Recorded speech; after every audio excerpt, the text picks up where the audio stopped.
حضرت قاری محمد طیب صاحب رحمہ اللہ نے لکھا ہے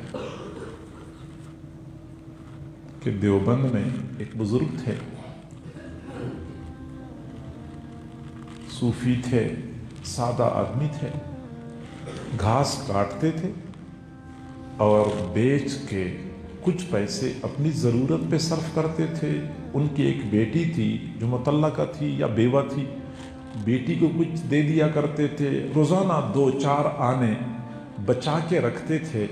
بہت نیک آدمی تھے، وہ بچا کے رکھتے تھے کہ میں پھر 3 مہینے بعد 4 مہینے بعد جتنے پیسے اکٹھے ہو جائیں گے تو دارالعلوم دیوبند کے اساتذہ کی دعوت کروں گا۔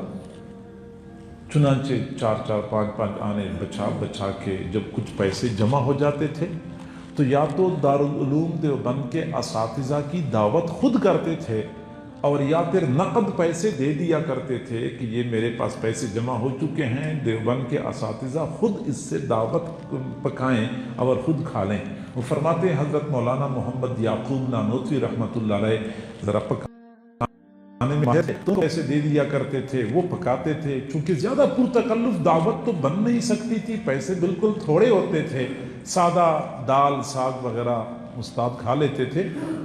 لیکن مدرسے کے اساتذہ کہتے ہیں کہ جب ہم وہ دعوت کھاتے ہیں تو 40 دن تک اپنے دلوں کی کیفیات بدلی ہوئی محسوس کرتے ہیں۔ نمازوں میں حضوری کی کیفیت ہوتی ہے، مطالعے میں ہمیں جلدی سبق سمجھ آ جاتا ہے، تھوڑے وقت میں زیادہ مطالعہ ہو جاتا ہے۔